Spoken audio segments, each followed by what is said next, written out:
The rain had stopped, but the ground still bled mud.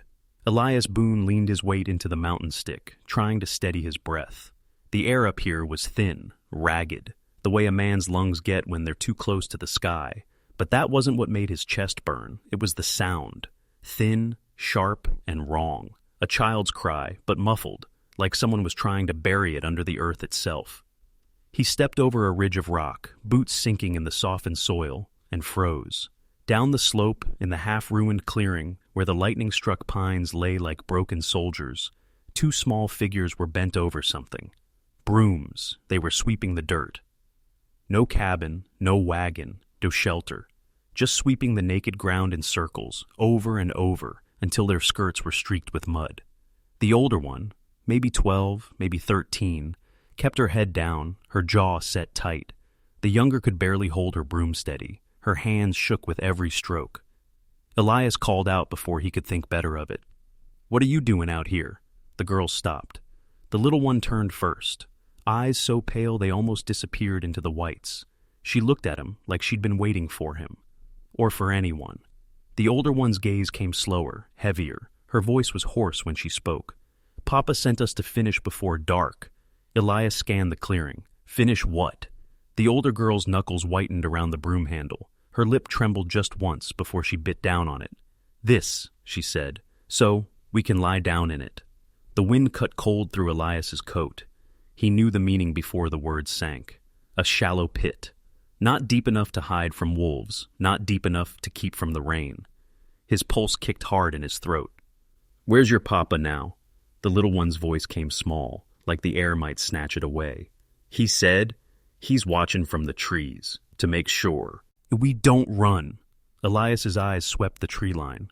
The rain had left the forest dripping, each branch glistening like the barrel of a rifle in the dark. Somewhere in that tangle of trunks, a man was watching, and he'd be armed. Elias's gut told him to leave, to turn, walk slow, and pretend he'd never seen a damn thing. Mountain men didn't go looking for other folks' ghosts, not unless they wanted their own. But his boots didn't move. The older girl shifted her stance, angling herself between him and the younger. It was the kind of move a mother wolf makes. Her eyes locked on him, testing whether he was another kind of danger. Elias kept his hands in sight. "You got names?" The little one spoke fast, like she didn't want her sister to stop her. "I'm Liddy. She's May." He nodded once. "All right, Liddy. May. You don't need to be doing this." The older girl's voice snapped sharp. "You don't know what happens if we don't." From somewhere in the pines, a branch cracked. Elias's eyes flicked up. A silhouette moved between the trunks. Broad shoulders, a long coat dripping rain, the unmistakable glint of steel. May's face drained of color. "He's coming." Elias knew the look of a man who'd already decided on violence, and this one was walking with a slow, certain stride, like each step was a promise. Elias glanced at the ridge behind him, too steep for the girls to climb fast. The clearing was open ground, no cover but the fallen pines, and those were slick as ice. The figure in the trees stopped. Elias couldn't see his face under the hat brim, but he could feel the weight of his stare. "You girls done your sweeps?" The man's voice came low, rolling like thunder. Neither girl answered. The man took one more step into the clearing. The rain caught the edge of his rifle barrel, turning it silver. Elias knew that if he didn't move now, the choice would be made for him. Behind him, the ridge led back toward his cabin. Food, fire, a door he could bar. In front of him, two half-starved girls in the middle of their own graves. The man in the trees tilted his head, almost curious. "You lost, stranger?" Elias's grip tightened on the mountain stick. His voice stayed level, though his heart pounded so hard it made his ears hum. "No, but maybe you are." The man's lips curled into something that wasn't a smile. "Last chance," he said. "Walk away." The wind shifted. Elias caught the smell, sour whiskey and unwashed skin, carried down from the trees. May's hand closed over Liddy's, steadying the smaller girl's shaking fingers on the broom handle. Elias knew the math. He was one man with a stick. The other had a rifle and the high ground. But some moments don't wait for odds. Elias took a single step toward the girls. The rifle rose. A bird burst from the branches overhead, its wings slicing the quiet. And then the man fired. The shot cracked the clearing wide open. Liddy screamed, dropping her broom. May threw herself over her sister, dragging her into the shallow pit. Elias didn't move. The bullet had hit the mud 3 feet to his left. A warning, not a kill. The man lowered the rifle just enough to smirk. "Still here? Guess you ain't so smart after all." Elias didn't answer. The rain began again, light, almost gentle, tapping on his hat brim like fingers counting down. And in that wet, heavy air, the memory came back. A different stool. A different man. 8 years earlier, Elias had been 28, leaner in the face, quicker with his fists. His cabin was a half-built skeleton in those days, and he was sleeping under the stars more than under a roof. One night, he'd come down the ridge into Copper Bend for supplies. Flour, salt, a length of rope. Nothing more. But the town had a way of pulling men into things they didn't ask for. It started with shouting behind the saloon. He'd rounded the corner and found a boy, couldn't have been more than 16, cornered by 3 older ranch hands, their boots pressed into his chest, pinning him against the wall. "Say it again," one of them growled, pressing a hand to the boy's throat. The boy's eyes burned with something hotter than fear. "She's not property, she's my sister." One of the ranch hands laughed. "Then you should have kept her closer." The backhand came fast. The boy's head smacked the wall with a sound Elias would never forget. And before he could think, Elias had stepped in. His stick, just a straight length of oak back then, caught the first man in the ribs hard enough to fold him. The second went for his knife and caught Elias's elbow instead. The third didn't wait to see what happened next. By the time the boy could stand, his lip was split and blood striped his shirt collar. "Where's your sister now?" Elias had asked. The boy swallowed hard. "Gone, sold for a bottle." That night, Elias had walked him to the far edge of town, away from the saloon light. The boy had thanked him, promised he'd find her. Elias never saw him again. But he never forgot the way he'd said it. Like it wasn't a hope, it was a vow. And now, years later, here was that same look in May's eyes. Only this time, it wasn't a brother standing in front of her. It was a drunk with a rifle. The man stepped further into the clearing, boots squelching in the mud. "Move aside. Girl's got work to finish." May's voice cracked when she spoke. "We ain't finishing nothing." The man's jaw flexed. "That ain't what your papa said." Liddy's sob turned sharp. "You're not Papa!" Elias felt the ground shift under the weight of those words. The man's eyes narrowed, flicking toward the smaller girl. For a moment, the air between them was tighter than a noose. Elias spoke before the moment could break. "You lay a hand on them, you'll lose it." The man's mouth twitched, not fear, not anger, something meaner. "You're a long way from anyone who will care." It was true. Elias's cabin was 2 miles up the ridge. The nearest neighbor was 5 beyond that. The only law in these hills was the kind that fit in a man's hand. And right now, the drunk had more of it than he did. Still, Elias knew the look of men who only understood one kind of language. He shifted his weight forward, stick angled just enough to draw the man's attention from the girls. "Then I guess it's just you and me." The man's grin widened. "You ain't gonna win, mountain man, but you can still walk away." Elias shook his head. "Not while they're still breathing." The man's rifle twitched upward again, but this time not toward Elias, toward the pit. May's breath caught. Liddy froze, eyes locked on the black hole at the end of the barrel. Elias moved without thinking. His stick struck the rifle mid-barrel, shoving it skyward. The shot went wild, echoing into the hills like a signal. Somewhere far off, a dog barked. The man staggered back a step, cursing. His boots slipped in the mud, but he caught himself. And now his face had lost its amusement. "You just signed it," he spat. Elias planted himself between the pit and the drunk, breath ragged but steady. "Then let's get it over with."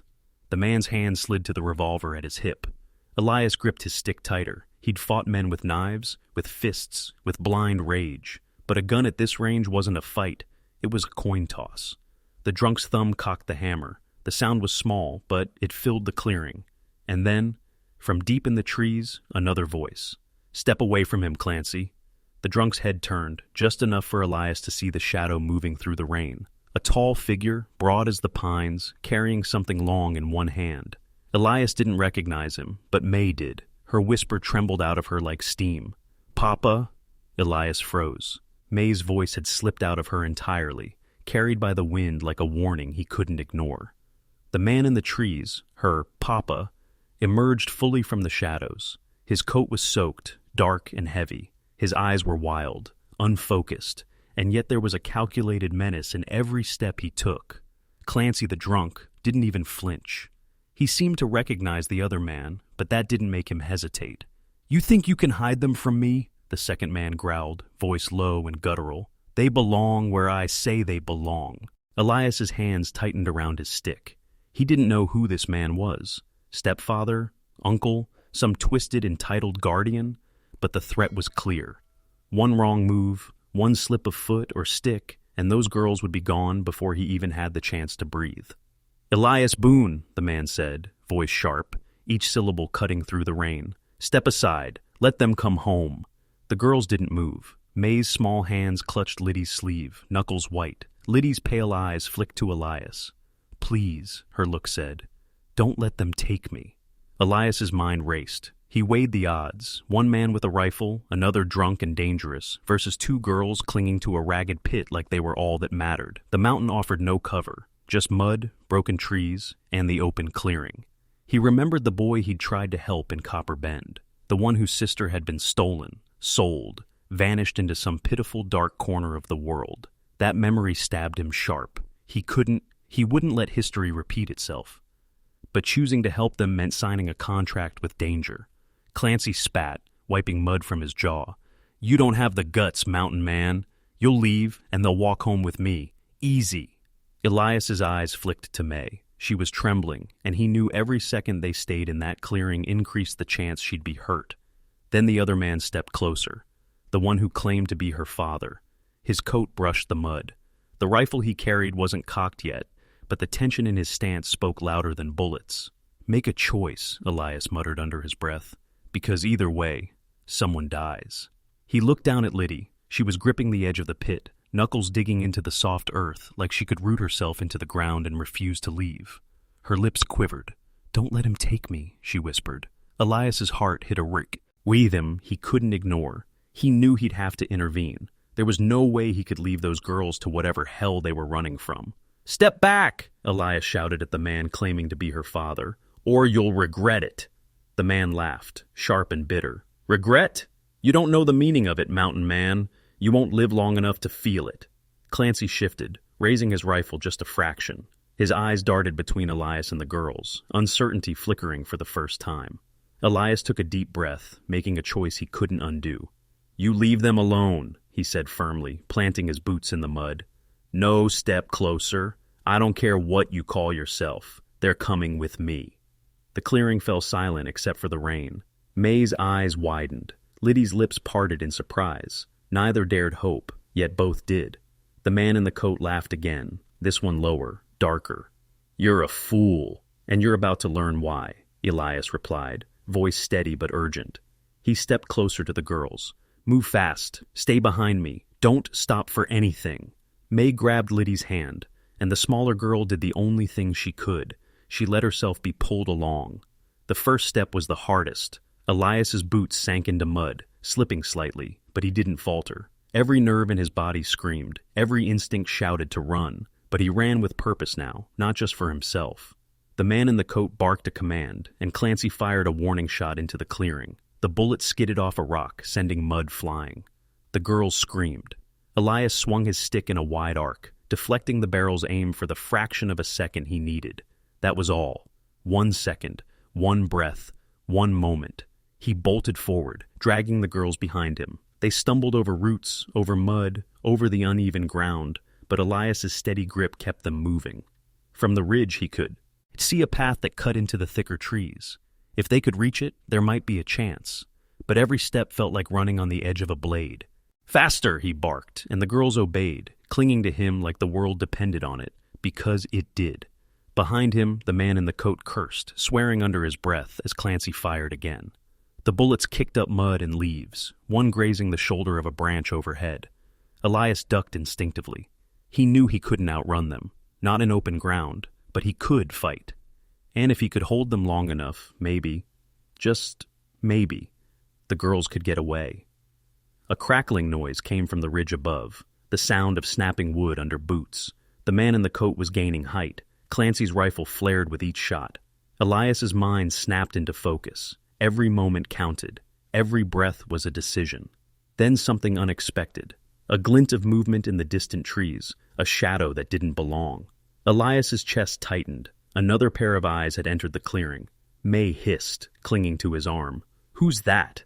Elias didn't answer. His gaze tracked the movement. Whoever it was, they were big, fast, and coming toward them. Clancy cursed again. "What the hell now?" The man in the coat froze, recognizing the threat almost instantly, but he didn't move back. Elias had no time to think. He had to choose, fight, flee, or gamble on this new unknown. He glanced at the girls. Liddy's face was streaked with tears and mud, her grip tight on May's hand. They weren't just children now, they were stakes, lives in the balance. And then the mountain whispered, a warning in the wind, the sound of rushing water in a far-off stream, the sharp tang of wet pine. There was no more time to wait. Elias made his decision. He squared his shoulders, held the girls close, and ran. The forest closed in around them like a cage. Rain-slicked trunks slid past Elias's shoulders, roots snagging boots, mud sucking at soles. But he ran, dragging May and Liddy behind him, hearts pounding in sync with his own. The man in the coat, the one who claimed to be her father, wasn't far behind. Clancy flanked from the left, rifle raised, stepping on every snapping branch like a predator marking his territory. Elias darted to the right, toward a thick cluster of pines. He knew the mountain like the lines of his palms. Every slope, every ridge, every hollow where an ambush could be set. And now, every hollow was an opportunity. "Stay close," Elias barked. Liddy clung to him, teeth chattering, eyes wide. May kept her small hand tight on her sister's wrist. A flash of movement above them. A branch fell, splintered in the mud. The man in the coat's voice cut through the storm. "You can't hide forever, Boone. They'll come to me. They always do." Elias gritted his teeth. He knew the type. A man who thrived on fear, who used it like a weapon sharper than steel. And he knew something else. Once a man like that found his target, mercy was a stranger. They hit a small clearing, one Elias had used for hunting years ago. The mud was deeper here, ankle deep, slowing their flight. Behind them, Clancy cursed, fired a warning shot, the bullet thudding into a fallen log. Elias grabbed a thick branch from the ground, ready. He couldn't outrun them in the open. Not with rifles, but he could make them hesitate. He could turn this into a trap. "Over here," he hissed, pointing to a narrow gully. "If we can reach the rocks, they can't follow us fast." May's eyes widened. "Rocks?" He didn't answer. They didn't have time. The girls followed, boots slipping in the mud. Elias used every ounce of strength to pull them, one step at a time, up the slick incline. Behind him, the men's shouts grew sharper, angrier. A shot rang out. Too close. Mud splashed around their feet.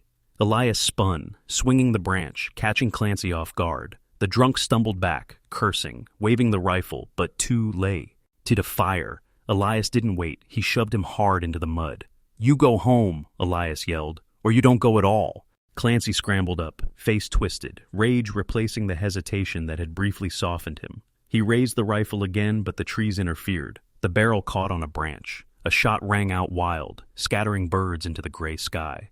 Elias pushed the girls up the gully. The rocks above were jagged, rough, but they offered cover. If he could just reach them, the man in the coat appeared at the gully's edge, eyes dark, teeth bared. "Run, and I'll kill them!" Elias's chest burned. He had no choice. He climbed faster, pulling the girls up, mud tearing at hands and clothes. May's boot caught a rock, and she yelped, nearly sliding back down. "Hold on," Elias shouted, grabbing her arm. Above them, the man raised his rifle. The rain sluiced down, dripping into the barrel. He fired. The bullet struck a tree inches from Elias's shoulder, splintering wood, sending shards into the mud. Elias froze for a heartbeat, adrenaline screaming through his veins. Then he lunged, one final push, up the last few feet of rock. They reached a small ledge, jagged and narrow, overlooking the clearing below. Elias sank against it, chest heaving, mud dripping from his hair and clothes. The girls huddled against him, shaking, gasping. Below, the men stopped at the gully's mouth, faces twisted with fury and disbelief. "You think rocks save you?" the man in the coat shouted. Elias didn't answer. He didn't have to. The message was clear. They'd survived, but only just. And then came the sound that made the hair on his neck rise. A low, rumbling roar from the valley below. Not thunder, not the river. Horses. Elias's eyes swept the slope. A herd, wild, untamed, eyes gleaming with instinctive fire, thundered up the valley, hooves smashing against rock and mud, manes whipping in the wind, nostrils flaring with fury and freedom. The girls gasped. May clung to Liddy. The man in the coat swore. Clancy cursed again. They tried to retreat, but the ground was slick. The horses were faster, unstoppable, a force of nature no man could command. The first of the herd smashed through the clearing. The trees bent beneath their rush. Mud and debris flew into the air. Clancy fired a shot, missed, and was thrown back as a horse collided with the log he had been using for cover. The man in the coat tried to raise his rifle again. One of the horses stomped forward, the ground shuddering under its hooves. He stumbled, lost his footing, slipped in the mud. Elias pulled the girls further up the ledge. He watched, chest still heaving, as the wild herd scattered the men below, driving them back like leaves in a storm. The rain sluiced down, soaking them, but Elias didn't care. Every second counted. Every second was a chance. May whispered, wide-eyed, They're saving us." Elias didn't answer. He only held them close. One wrong move, and the men could recover. But right now, nature itself was on their side. Clancy scrambled, rifle abandoned, yanking at the coat of the man in the trees. The older man swore, his face streaked with mud and rain. He looked up at Elias, hatred in his eyes but helplessness in his stance. Elias finally allowed himself a breath. The girls were alive. They were still trembling, but alive. And for now, the threat was pushed back, pinned under the raw force of the wild. The clearing below was chaos, mud, splintered wood, the roar of horses, men stumbling, cursing, trying to regain control.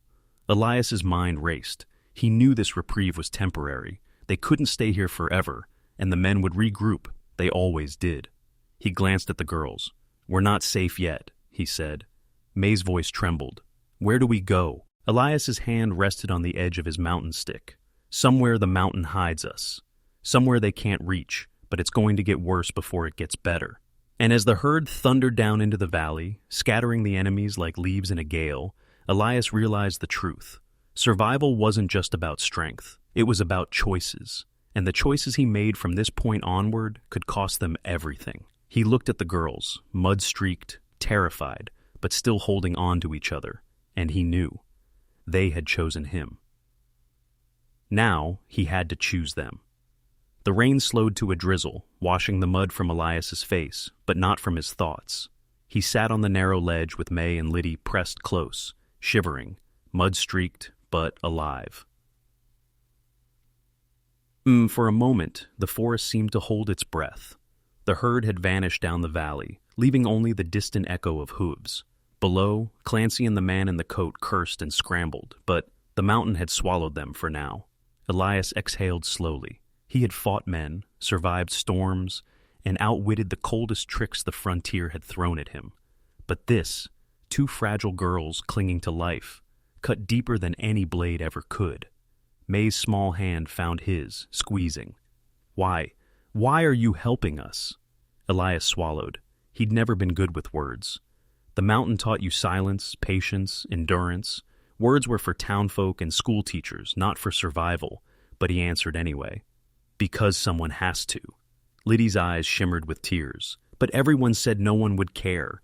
Papa said it, and others. They said we were done." Elias's chest tightened. He remembered the boy in Copper Bend, the sister lost, the helplessness that had haunted him all these years. He hadn't wanted to be a hero. He'd only wanted to stop another life from disappearing into nothing. "I've seen it," he said, voice low. "People telling others they're done, that they're not worth saving. But I don't believe it. Not here, not you." May leaned against him, burying her face in his shoulder. Liddy curled into her sister's side. For the first time in what felt like forever, they allowed themselves a moment to breathe, to be children instead of prisoners of fear. Elias looked down at the ledge, watching the rain drip into the valley. The forest smelled of pine and wet earth. The mountain had a voice, and it was telling him they couldn't stay. The men would regroup, hunt them again, and they would come hungry, armed, relentless. He tightened his grip on his mountain stick. "We can't stay here," he said. "They'll come back, and next time, they won't be alone." Liddy's small hand found his arm. "Then what do we do?" He hesitated. Survival was always about choices. And sometimes the only way forward was the hardest one. He told them the truth, stripped of any comforting words. We move, higher up the ridge, where the trees are thicker. There are caves, places no one can reach without falling. May shivered. Is it dangerous? Everything's dangerous, Elias said, voice rough. But this is safer than staying.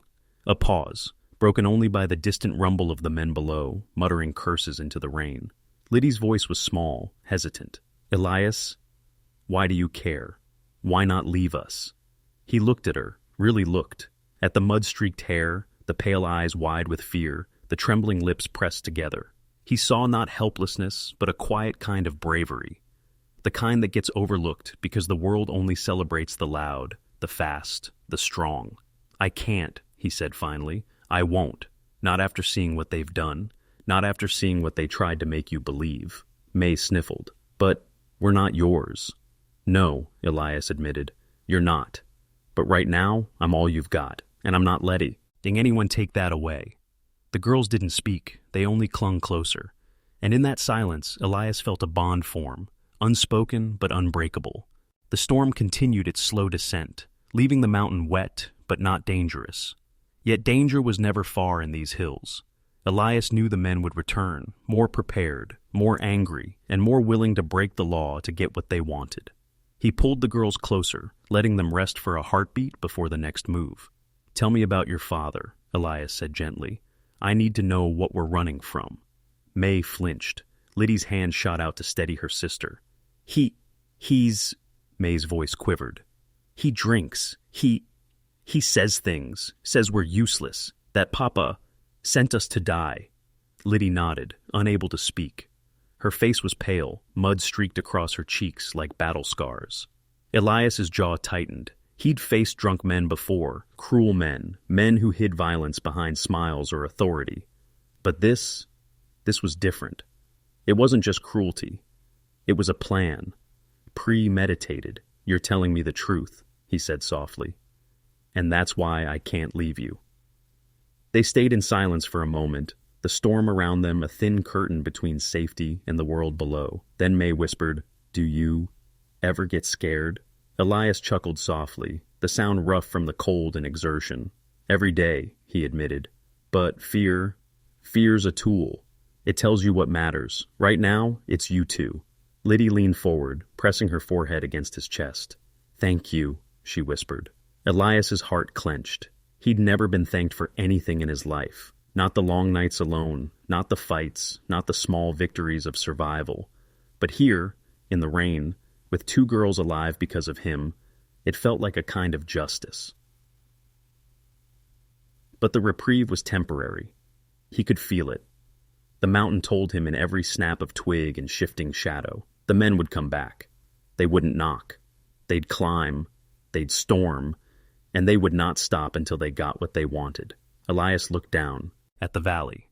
The herd of wild horses had vanished, leaving the clearing silent, but the echo of their power lingered. If he could move fast, stay ahead, and use every advantage the mountain offered, maybe, just maybe, they could escape. But the truth was bitter and sharp. The girls were tethered to danger, and danger would come again. Liddy's voice trembled. Will they come back? They will, Elias said, voice steady. And we have to be ready. You have to trust me. Trust that I'll do everything to keep you alive. May shivered again, hugging her sister tighter. We do, she whispered. Elias's eyes swept the ridge, the forest, the path ahead. Every choice from here on out would be a gamble, a knife's edge between survival and disaster. And in that moment, he realized something he hadn't allowed himself to think in years. He was no longer alone. The girls weren't just lives to save. They were the reason he would fight, the reason he would survive. But just as he allowed himself a heartbeat of hope, a distant sound cut through the trees, the crack of a branch, the shuffle of boots, unmistakable. They wouldn't knock next time. They'd come to take the girls, or take revenge. Elias's grip tightened on his stick.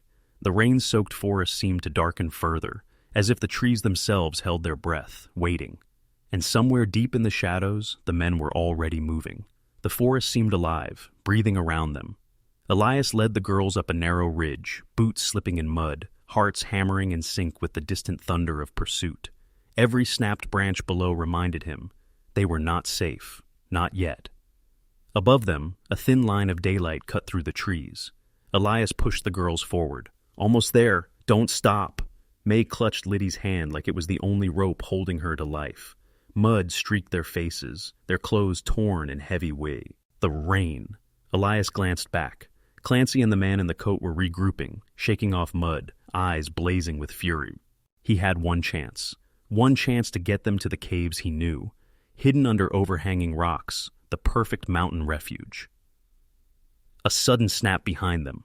The men were closer than he thought. Elias swore under his breath and broke into a sprint, dragging the girls along. Faster! He barked. The ridge narrowed dangerously. One misstep, and the mud could send them sliding down the slope, right into the path of the men below. Elias! May screamed.